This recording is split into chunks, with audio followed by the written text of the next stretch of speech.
기동을 했습니다. 그 후에 천일염 일로제를 빠르게 혼합을 해주는 과정들을 거치고 난 후에 우유들이 부드러운 형태로 온도가 되게 됩니다. 그것들을 저희는 순두부라고 표현을 하는데요. 이 순두부들을 물기를 다시 한번 제거를 해주어야지만 다양한 형태의 두부를 전환할 수가 있습니다.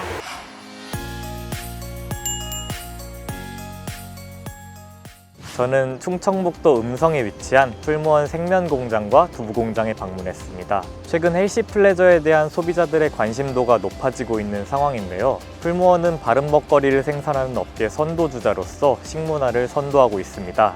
오늘은 풀무원 주력 제품들의 생산 과정을 살펴보고 관계자분들 만나 이야기 들어보도록 하겠습니다. 더벨 김혜준 기자입니다.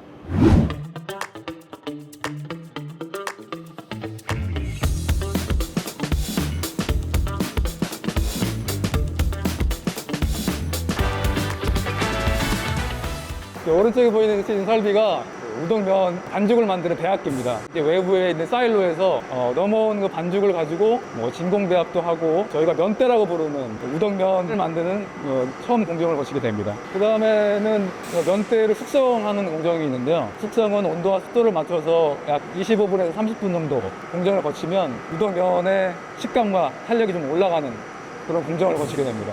근데 숙성을 끝나면은 이제 그 아변 롤러라고 하는데 처음에 이 면대는 약 2cm 정도 두께를 가지고 있거든요. 근데 우동면을 자르기 전까지 점점 단계에 맞춰서 면을 가늘게 만듭니다. 두께를 가늘게 만들어서 최종적으로는 우동면을 자르는 공정까지 가게 되고요. 세로로도 자르고 세로로 자른 면을 가로로도 잘라서 그 다음 공정으로 이어주게 됩니다. 잘라진 면이 저 축을 타고 이제 내려옵니다. 이 앞에 보이시는 설비가 열탕 냉각도라고 부르는데 그래서 면 바닥을 끓는 물에 넣어서 일단 한번 익히게 되고요.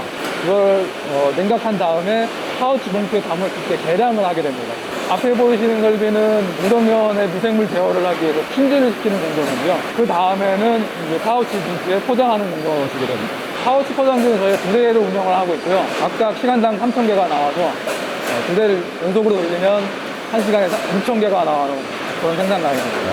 그래서 하루 24시간 풀로 돌리면 10만 개에서 11만 개 정도가 생산됩니다. 그리고 파우치에 담긴 우동면은 옆방으로 넘어가서 거기는 이제 살균을 거치면 조립 공정에서 사용할 수 있게 됩니다. 종이 트레이 자동 공급기를 통해서 여기 작업자분들이 2인 제품에 맞게 가지수에 맞게 이제 올려놔 주시면은 이게 이제 컨베어를 따라서 필로 포장기를 통해서 이제 자동으로 포장이 되는 과정을 지금 이제 말씀드리는 거고요. 이제 포장이 된 다음에는 이제 일부인 비전 검사기, 금속 검출기, 중량 검출기를 통해서 이제 완제품을 생산하는 과정을 보실 수 있습니다. 네. 생산 공장 탐방에 이어 생명공장 최현중 공장장님과 이야기 나눠보겠습니다. 안녕하세요. 안녕하세요. 우선 더벨 시청자 여러분들께 소개 한 번만 부탁드리겠습니다. 네, 안녕하십니까. 저는 풀무원 음성생명공장을 맡고 있는 최원준입니다. 네, 첫 번째 질문 먼저 드리겠습니다. 생명공장의 경우 2021년에 지어진 최신형 공장이라고 들었는데요. 공장에 대한 소개도 한 번만 부탁드리겠습니다.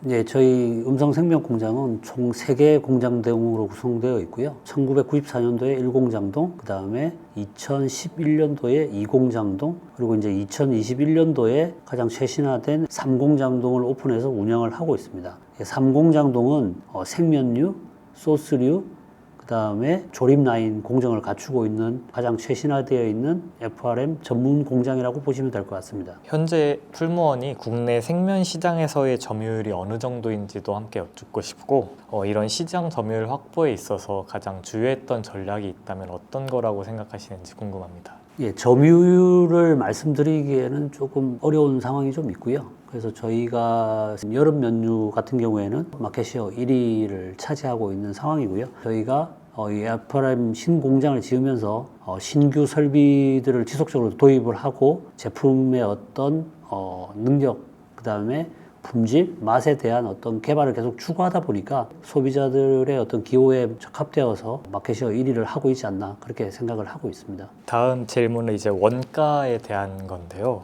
요즘 식품업계가 원재료 값으로 인해 많이 씨름하고 있는 경우들이 좀 많잖아요. 그래서 생면의 경우에는 이제 제조 원가 변동성이 큰 편인지 궁금하고 이런 원가 절감을 위한 노력은 혹시 어떤 게 있을지 들어보고 싶습니다. 면류 같은 경우에는 주로 이제 저희가 국내에서 어떤 뭐 밀가루라 이런 것들이 이제 생산이 되지 않고 있기 때문에 해외에서 수입을 해서 많이 이제 사용을 하는 원료들이 더 많습니다. 코로나 이후에도 러시아나 이제 우크라이나 전쟁 때문에 이제 세계적인 어떤 곡창지대에서 발생되는 그런 생산되는 밀가루나 이런 것들이 가격이 상당히 많이 급등을 했습니다. 저희가 그거를 가격 인상에 모두 다 반영을 할 수 있는 상황은 아니기 때문에 자체적으로 어떤 비용을 절감하기 위한 노력들을 계속 진행을 하고 있고요. 생산성을 최대한 끌어올려서 그런 어떤 구매 단가 인상에 대한 것들을 최소화시키기 위해서 저희 나름 열심히 노력을 하고 있는 상황입니다. 네, 이제 마지막 질문이 될 것 같은데요.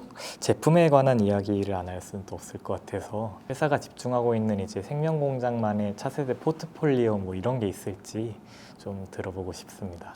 뭐 요즘 뭐 K푸드가 워낙 이제 열풍을 일으키고 있고 저희도 해외 사업에 주력을 하고 있는 부분들이 많이 있습니다. 근데 저희 생명공장 같은 경우에는 뭐 특히 이제 면류 그다음에 이제 소스류에 특화되어 있는 공장이다 보니까 다양한 소스류들을 개발을 하면서 그와 접목될 수 있는 면에 대한 제품들에 대한 포트폴리오를 계속 구성을 하고 있고요. 아무래도 이제 이 소스가 여러 어떤 그런 그 K푸드의 역량을 집약시킬 수 있는 것들이 많이 있다라고 판단이 들기 때문에 그런 어떤 소스의 어떤 생산에 대한 레시피 개발에 계속 주력을 하고 있고 그걸 이제 실제 제품화 시키기 위한 인프라, 그 생산 기술 뭐 이런 것들을 접목시켜서 소스 쪽에 어떤 글로벌화를 계속 추진을 하고 있습니다.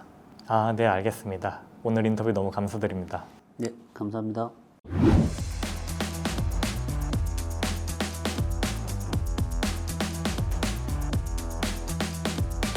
콩들은 보통 마른 상태로 보관을 하고 각각 수송 차량들을 통해서 이 공장으로 가지고 오게 되는데요. 이후로 처음으로 가동하는 기계가 바로 콩을 세척하는 기계입니다. 뒤쪽에 보이는 기계들이 3번에 걸쳐서 깨끗하게 콩들을 세척을 하는 공간들이고요. 마른 콩의 상태에 따라서 콩을 불려주는 과정들을 침지라고 부르는데요. 마른 콩들이 2배가량 부풀었을 때가 두부를 만들기에 가장 적당한 상태입니다. 뜨거운 열기가 느껴지고 있는 이곳은 콩즙을 가열하고 두유로 만들어주는 공간인데요. 불려진 콩들을 맷돌 형태의 기도로 갈아서 콩을 즙의 형태로 만들고 이렇게 액체 형태로 변화한 콩즙들을 다시 한번 걸러주는 작업들을 진행을 하게 됩니다. 뜨거운 두유들이 이제 혼합이라고 하는 과정을 위해서 이동을 했습니다. 두유에 산유염 응고제를 빠르게 혼합을 해주는 과정들을 거치고 난 후에 두유들이 부드러운 형태로 응고가 되게 됩니다. 그것들을 저희는 순두부라고 표현을 하는데요. 이 순두부들의 물기를 다시 한번 제거를 해주어야지만 다양한 형태의 두부를 전환할 수가 있습니다. 자, 이 아래로 보면 매끈매끈하게 응고가 된 순두부들을 다시 한번 먹음직스러운 크기로 잘라주는 모습들을 볼 수가 있는데요. 순두부의 크기를 조절함에 따라서 이따가 면포 안에 들어갔을 때 두부의 물빠짐이 달라지기 때문에 찌개용과 부침용 여러 가지 용도의 두부를 불수워주는 과정들을 통해서 결정하고 있습니다. 작게 쪼개어준 두부들을 이제 면포 안에 넣어주고 있는데요. 면포 안에 넣어준 두부들에 무게를 주면서 눌러주게 되면 수분이 나가게 되면서 일반 두부가 만들어지게 됩니다. 긴 바 형태의 두부들이 이제 절단이라고 하는 두부를 잘라주는 작업들을 진행하고 있는데요. 두부를 소비하는 용도에 맞게 300g에서 200g까지 다양한 크기로 잘라주는 과정들입니다. 이렇게 잘려진 두부들을 케이스 안에 투입을 해주는 과정들이 앞단에서 이루어지게 됩니다. 케이스 안에 담겨진 두부들은 물과 함께 컨베이어 벨트를 통해서 이동을 하게 되는데요. 이동하는 과정 중에 깨지거나 분이 가는 충격들을 막아주기 위해서 마실 수 있는 깨끗한 물들을 함께 넣어주고 있습니다. 자, 잘려진 두부들이 기계를 통과할 때 다시 한번 깨끗한 물을 채워주게 되고요. 물을 채워준 후에는 윗면에 보이는 것과 같이 포장지를 올려주는 작업들을 진행을 하게 됩니다. 자, 이렇게 포장이 된 이후에는 다시 한번 이 두부들에 대한 검사를 진행을 해주게 됩니다.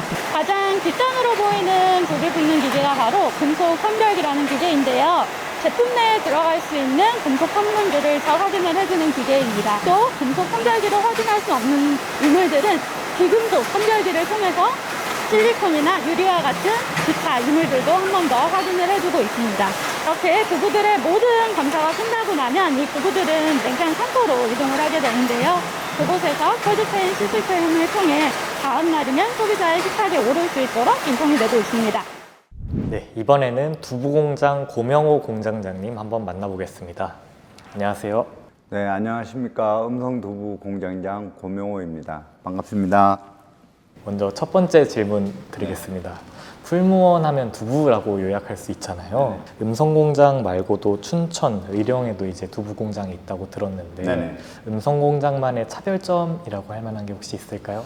춘천 같은 경우는 이제 연두부 중심의 공장이고, 의령 공장 같은 경우는 정두부, 두유면을 생산하는 공장이고, 음성두부 공장 같은 경우는 이 제품들을 다 아울러서 생산하는 공장입니다. 두 번째 질문은 원가에 대한 질문인데요. 요즘 식품업계가 좀 원가율 때문에 많이 씨름을 하고 있는 것 같습니다. 두부의 경우에 이제 제조 원가의 변동성이 큰 항목에 속하는지 궁금하고, 이런 원가율을 절감하기 위한 좀 방안이 있다면 어떤 게 있을지 한번 들어보고 싶습니다. 실제 두부에서 생산되는 원재료인 콩의 원가가 제일 높죠. 저희는 이런 원재료에 대한 이제 그 원가 절감보다는 실제 이제 풀무원 같은 경우는 국산 콩도 특등급 콩을 사용하고, 수입 콩도 농산물 유통공사에서 유통하는 콩을 사용하면서 두부를 만들 때 제일 중요한 원재료를 뺀 나머지 가공할 때 실적으로 용수라든가 불량률을 저감하든가 이런 부분에서 이제 원가 절감을 실시하고 있습니다. 이게 마지막 질문이 될 것 같은데요. ESG 역시 이제 고려할 수밖에 없는 요소 중에 하나잖아요. 이제 풀무원이 지속적으로 신경을 써왔던 분야이기도 하고, 그래서 에너지 절약이나 이런 측면에서도 좀 공을 들이고 계신 부분이 있다면 어떤 게 있을까요? 실제 ESG가 요즘 추구하는 방향인데, 두부에도 ESG가 많이 포함되어 있습니다. 실제로 두부 만들 때 탄소 배출량 저감을 위해서 저희는 우드 펠릿 보일러를 도입해서 사용하고 있고, 항상 풀무원은 지구 환경에 대해서 고민하고 같이 가는 방향으로 이끌고 있습니다. 네, 잘 들었습니다. 오늘 인터뷰 너무 감사드립니다. 네, 감사합니다. 오늘은 풀무원 생명공장과 두부공장에 방문해 바른 먹거리 제품들이 어떻게 생산되는지 살펴봤습니다. 체계적인 안전관리 시스템과 ESG 경영을 염두에 둔 생산 환경을 엿볼 수 있었는데요. 더벨은 앞으로도 현장의 다양하고 생생한 목소리 전해드리겠습니다. 지금까지 더벨 김혜준 기자였습니다. 감사합니다.